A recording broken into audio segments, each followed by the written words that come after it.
கார்த்தி ரேவதி சீரியலில் ஒரு சூப்பரான எபிசோட் வந்துருக்குன்னே சொல்லலாம். மிஸ் பண்ணாமல் ஃபுல் வீடியோ கேளுங்க. வீடியோக்குள்ளே போகிறதுக்கு முன்னாடி நம்ம சேனலை லைக் அண்ட் சப்ஸ்கிரைப் பண்ணி சப்போர்ட் பண்ணுங்கள். ரேவதி எதுக்காக இந்த மாதிரி ராஜா சேதுபதி பேரன்னு சொல்லிட்டு வேற ஒருத்தரை கூட்டிகிட்டு வந்து என்னை கல்யாணம் பண்ண வைக்க பார்க்குறீங்கன்னு சொல்லிட்டு ஏமாத்துறாங்க. இப்போ எதுக்குன்னு சொல்லிட்டு நம்மளோட சாமுண்டீஸ்வரி கிட்ட வந்து கேட்குறாங்க. அப்போ ரேவதி வந்து கேட்கும் போது சாமுண்டீஸ்வரிக்கு பதிலே வந்து சொல்ல முடியல. ஏன் இப்படிலாம் பண்ணீங்கன்னு சொல்லிட்டு கேட்கும் போது எனக்கு வந்து அந்த வீட்டு பேரை வந்து மாப்பிள்ளையாக வர்றதுக்கு இஷ்டம் கிடையாது, அதனால தான் நான் இப்படி பண்ணேன் அப்படின்ற மாதிரி சாமுண்டீஸ்வரி வந்து பதிலுக்கு வந்து சொல்கிறாங்க. அதுக்காக என் விருப்பம் இல்லாமல் எப்படி நீங்கள் போய் சொல்லி கல்யாணம் பண்ணுவீங்கன்னு சொல்லிட்டு ரேவதி வந்து கேட்க, சாமுண்டீஸ்வரி வந்து நீ என்னோட பொண்ணு, எனக்கு வந்து விருப்பப்பட்ட மாப்பிள்ளையை தான் இந்த வீட்டுக்கு நான் கொண்டு வருவேன் அப்படின்ற மாதிரி வந்து தெளிவாக வந்து சொல்கிறாங்க. இப்போ வந்து நான் பார்த்த மாப்பிள்ளை இவர் பேர் மருது, இவர் வந்து நல்லவர் தான், நிறைய பிஸ்னஸ்லாம் பண்ணிகிட்ருக்காரு, இவரை தான் வந்து நீ கல்யாணம் பண்ணிக்கணும். இப்போ உண்மை தெரிஞ்சாலும் பரவாயில்ல, உண்மை வந்து தெரிஞ்சதாகவே இருக்கட்டும், அது நல்லதாக தான் போச்சு, ஏன்னா இதுக்கப்புறம் தெரிஞ்சால் அது முக்கியம் கிடையாது அப்படின்னு சொல்லிட்டு என்ன பண்ணுறாங்க. இப்போ வந்து சாமுண்டீஸ்வரி வந்து நீ வந்து இவரை கல்யாணம் பண்ணி தான் ஆகணும், அப்படி இல்லைன்னா இந்த குடும்பத்தை விட்டு வெளியே போயிடு அப்படின்ற மாதிரி வந்து சொல்கிறாங்க.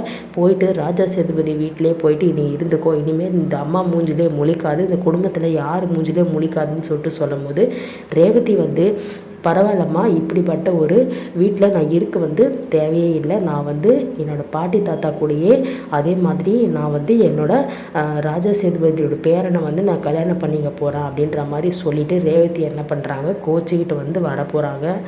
சாமுண்டீஸ்வரி உனக்கு அவ்வளோ தைரியம் வந்துடுச்சா, இங்கே பார் ரேவதி, நீ கல்யாணம் பண்ணி தான் ஆகணும், நான் சொல்லிட்டேன். இப்போ வந்து ஊர் பூரா வந்து பத்திரிக்கைலாம் கொடுத்தாச்சு, அது மட்டும் இல்லாமல் கார்த்தின்ற பேரில் தானே கொடுத்துருக்கேன், நீ வந்து கல்யாணம் பண்ணி ஆகணும். ஆமாம்மா, நீங்கள் கல்யாணம் பண்ணிக்கோன்னு சொல்லிட்டு இப்படி ஏமாற்றி வந்து ஆள்மாறாட்டம் பண்ணுவீங்க, நான் எப்படி கல்யாணம் பண்ணுறது, என்னால் முடியாது, இது நீங்கள் சொல்கிறதெல்லாம் நியாயமே கிடையாது, குடும்பமாக சேர்ந்து எல்லாரும் வந்து என்னை ஏமாற்றிட்டீங்க அப்படின்ற மாதிரி வந்து வாக்குவாதம் பேசிகிட்டு இருக்காங்க. நம்ம ரேவதி வந்து எடுக்க போகிற முடிவு என்னென்னா, ராஜா சேதுபதியோட பேரனை நான் கல்யாணம் பண்ணிக்க போகிறேன், உங்களால் முடிஞ்சால் நீங்கள் தடுத்துக்கோங்க, அது மட்டும் இல்லாமல் நீங்கள் ஊர் முழுக்க பத்திரிக்கை அடித்து கொடுத்த அதே தேதியில் அதே நேரத்தில் நான் கல்யாணம் பண்ணி காட்டுறேன் பாருங்கள், நீ ஏமாத்தினது திருப்பி உங்களுக்கு கண்டிப்பாக அதுக்கான ஒரு விடையை நான் கொடுத்தே தீருவேன் அப்படின்ற மாதிரி வந்து சொல்கிறாங்க.